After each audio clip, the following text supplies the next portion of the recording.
Hello everyone. Today we will be discussing about capitalist economic system. I am Ms. ILa Rai, Assistant Professor of IIMT College of Management, IIMT Group of Institutions.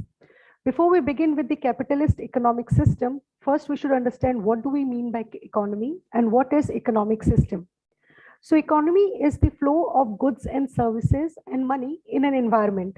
For example, if I'm a producer and I produce something and I sell it to a person and make a profit on it, so the goods or services given by me is taken by my consumer for some amount of money.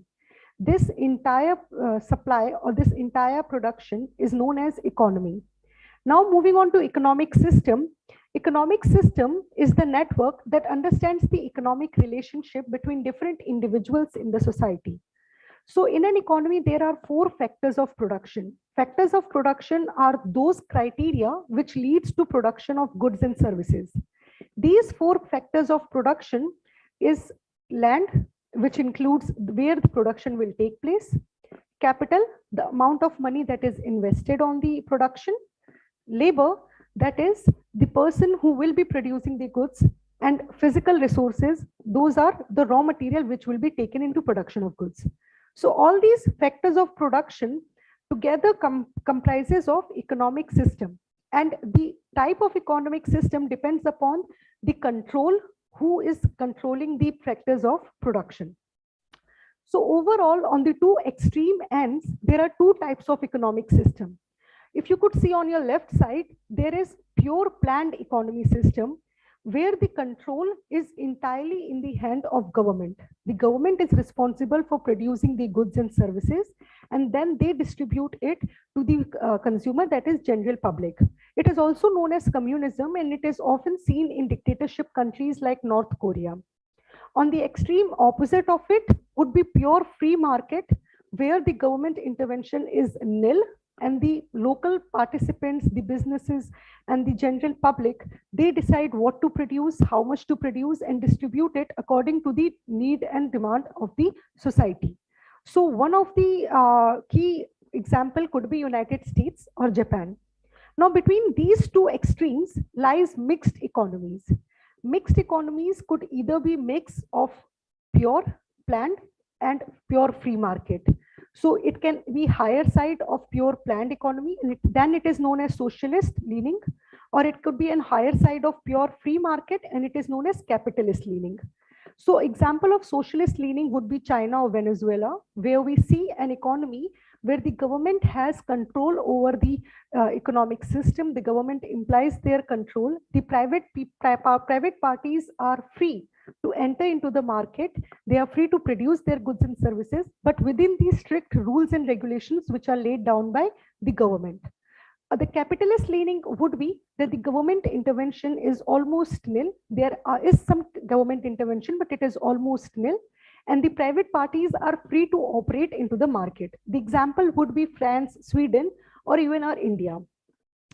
Now, before I begin with the concept of capitalist economic system, I would like to bring forward a quote of Adam Smith, who is known as father of modern economy. Adam Smith once said in his book that it is not from the benevolence of the butcher, the brewer, or the baker that we expect our dinner, but from their regard to their own interest. The entire capitalist economic system can be explained by this simple line. The capitalist economic system is a type of economic environment where the free enterprise system prevails. The people of the society are free to enter into the competition. They are free to own the property and sell it off, and they are free to conduct the businesses as they like. It is a free market, and it is because of this, it is also known as free market economy. The main aim of a business enterprise which operates in capitalist economic system is to make profit.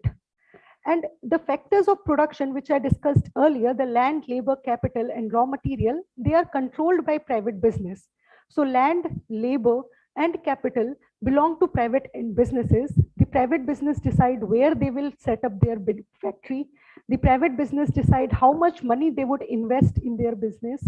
The private businesses then decide who will work for them, and they also decide the raw materials which will lead to production of final product. And the entire production of goods and services, it is dependent upon the demand and supply. So any consumer, the type of product they demand, the producer will then produce those type of products only. So it is mostly driven by consumer. This capitalist economic system is a result of the needs of consumer. It is also known as laissez-faire market economy or a free market economy also. To understand the capitalist economy, it is important for us to we also discuss the history of capitalist economy. So the capitalist economy was seen from 18th century, but before that, in 16th and 17th century, we could see it in English economy system. The English economy system was mainly focused on commerce of cloth and precious metals from other countries such as India and their other countries where they ruled. And from those countries, they would take these raw materials and supply it in their countries. So the focus, the market was driven by the need of the consumer, and it was mostly done by the free market, by the private enterprises. Then comes the 18th century. In 18th century, the focus shifted from commerce to industry. The main reason behind this was industrial revolution, where a lot of industries began to set up. A lot of industries, the STEM engine came into concept, because of which the production of large scale automobile, the production of large scale system came into existence. And then after the 18th century, entering into the 19th century, the focus from industry shifted to factory. People started setting up factory and started producing in mass to satisfy the demands of the consumer. Also in 19th century, we could see World War I and World War II, because of which the demand of the products also rose in certain industries. Therefore, the capitalist economy started increasing, the capitalist driven economy started increasing, and people started to set up their enterprise and produce the goods and services as per the demand of the consumer. So now what are the characteristics of capitalist economic system? There are key 4 characteristics of capitalist economic system. The first one is that the private enterprise, the individuals, they are free to own the mean of production. They are free to buy land, they are free to sell land, they are free to invest money in the businesses, they are free to own the raw material and supply it as per the demand, and they are free to hire and fire people as per their demand. The second characteristic is that government does not involve itself in economic decision. The role, the very important point is that, and this point separate capitalist economic system from socialist economic system, is that the role of government. The role of government in capitalist economic system is not of a producer or distributor. The role of government here is only of a regulator. The government only regulates and maintain the free environment for everybody to participate. It does not interfere into the businesses of the private enterprise. The third characteristic of capitalist economic system is that it runs on self-interest and competition. The concept, it was given by Adam Smith, wherein he said that there exists an invisible hand. What is this invisible hand? That everybody wants to enter into the capitalist economic system because of their own need. I am a producer, I want to earn profit, and therefore I am entering into the market. But because of what I am producing, the benefit of my production, the profit I am earning, it trickles down to the lower section of the society. So there exists an invisible hand which benefits all the different sections of the society. So the concept of invisible hand is very important when we talk about capitalist economic system. The fourth component or the fourth characteristic of capitalist economic system is that it is driven by demand and it is driven by resources allocation. The demand of consumers decide what the producer will produce. If I want a particular type of product, if I'm a consumer and I want a particular type of product, the producer will then only produce those products which can sell off in the market. So then demand keeps the check on supply, and this keeps in check the prices. So the producer cannot willy-nilly decide the price on their own. The consumer decides the price at which they want to purchase. If the price is higher than what they are demanding, they will not simply buy the product. So consumer decide the price which they want to purchase, and the producer then try to produce their goods and services in the decided price. So the entire concept of capitalist economic system is controlled by the demand of the consumer. Now, what are the features of capitalist economic? The first feature of capitalist economy is economic freedom. The people who work under capitalist economy, they are free to invest in businesses they want to. They are free to enter into any premises, any business they want to enter. So there is economic freedom. Tomorrow, if I have some money and I want to invest into some business, I have freedom to do so. The government cannot stop me to invest into a particular business. So the one feature of capitalist economy is the economic freedom one gets. The another feature is consumer sovereignty. What is consumer sovereignty? Consumer sovereignty means that the consumer is free to decide whose product they want to purchase, and the producer then will make the product according to the demand of consumer. So consumer is a king in capitalist economy. The consumer decides whose product they want to purchase, which type of product they want to purchase, and then the producer will then produce the product as per the need of consumer. The third feature of capitalist economy is market forces. The supply and demand, they keep themselves under check. If the demand arises of something, the producer will start producing them, thus fulfilling the demand. If the supply increases and the demand does not increase, the producer would stop producing those goods. So the supply and demand, they keep themselves in check with each other. The fourth feature would be free market. As we have discussed, and it has been clear that the capitalist economy is a free market. Anybody who would like to produce any type of goods and services can produce that good and service if there is a demand in the market. So the producers here, they are free to produce, they are free to enter into the market, and if they are not earning profit, they also have freedom to exit from the market. So it is a free market. The next feature is the limited government intervention. As discussed, the role of government here is not of a producer or a supplier, but simply as a regulator. The role of government here is to ensure that the market stays free for everybody to enter or exit as per their decision. Another feature would be profit motive. The importance of capitalist economy, or the base of capitalist economy, is profit. People operate under capitalist economy to earn profit. So if I'm a producer and I'm producing any good and services, if I am producing a laptop, if I'm producing a book, if I'm producing a table or a chair, at the end of the day, the main aim of a producer in capitalist economy is to earn profit. And then the last feature of capitalist economy is the flexible labor market.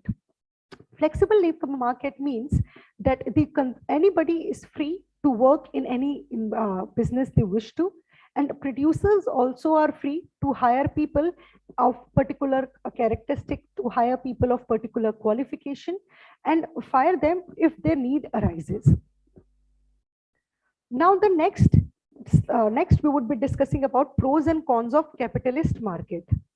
What are the benefits of capitalist market and what are the limitations of capitalist market? One of the benefit of capitalist market is that it provides maximum satisfaction for the consumer. The consumer decides which product they want to buy, whose product they want to purchase, and therefore the consumer derives maximum satisfaction in capitalist market. Another benefit of capitalist market would be higher rate of economy and more economic growth. The benefit of capitalist market is that the businesses earn for the motive of profit, and whatever business I'm working on today can be further passed down to my coming generation. And because of that, the rate of economic growth is higher in capitalist market. The third benefit of operating under capitalist market is freedom to choose the occupation and enterprise. As discussed earlier, the capitalist market, they have free entry and exit for anybody who would like to work. So they have the freedom to choose their business. They have the freedom to choose the industry in which they would like to produce their goods and services. The next benefit of capitalist market is optimum utilization of good. The key motive of capitalist market is to earn profit, and because of that, the producers want to optimally use the goods and services so that they can reduce their cost and earn maximum profit. Another benefit of operating in capitalist market is the object of market capitalist economy is efficient production of goods and services. Because of motive to earn higher profit, the resources are well utilized, and because of that, the efficient production of goods and services takes place. And lastly, the benefit of capitalist market would be the variety of goods to consumer. Because there are large number of suppliers in the market, large numbers of producers in the market, the consumers have a variety of goods to choose from. And it is one of the benefit of capitalist market. But then capitalist market also have few limitations which should be discussed. One of those limitations is unequal distribution of income. Now, people who have better access to capital, people who have better access to other factors of production, they earn higher profit and turn to produce more goods and services. Therefore, there exists unequal distribution of income in the society. Another disadvantage or another con of the capitalist market would be that in this economy, a concept of poor getting poorer and rich getting richer exist. There exists a class struggle because the profit motive which drives the capitalist market helps them to earn profit and keeps on growing, while this profit may not be distributed to poorer section of the society. So a class struggle can be seen in capitalist market. Another con of capitalist market is the unwanted multiplicity and way too much competition. Since it is a free market, anybody can enter into the market, anybody can produce any type of good they wish to, and therefore the competition level is very high and the chance of survival reduces for the producers. The fourth con of this would be the situation of unemployment and underemployment. The employment opportunities are very high in capitalist market, but then also the unemployment cases also increases in capitalist market because the producers have the right to hire and fire people as per their need. So there are chances of unemployment or underemployment in the society. Also, there exists exploitation of workers because the workers lack in the right of bargaining. Since government intervenes at a very minimal rate, the bargaining power is not given to the workers, and therefore exploitation of worker takes place. Now, the question which arises in our mind is, does absolute capitalism exist? Well, in theory, yes, absolute capitalism can exist, but in practical approach, no country in the world has yet achieved 100% capitalist or laissez-faire or free market economy. All capitalist economies are mixed to one degree or another. Almost all the countries, government, according to a recent research, they put in 30 to 40% of their GDP for the GDP growth. And now the top 10 capitalist countries, this survey has been done by Heritage Organization's Economic Freedom of World Index. What this survey does, this survey monitors how much freedom a business gets to operate in a given environment. So higher the freedom is score, higher is the capitalist economy system.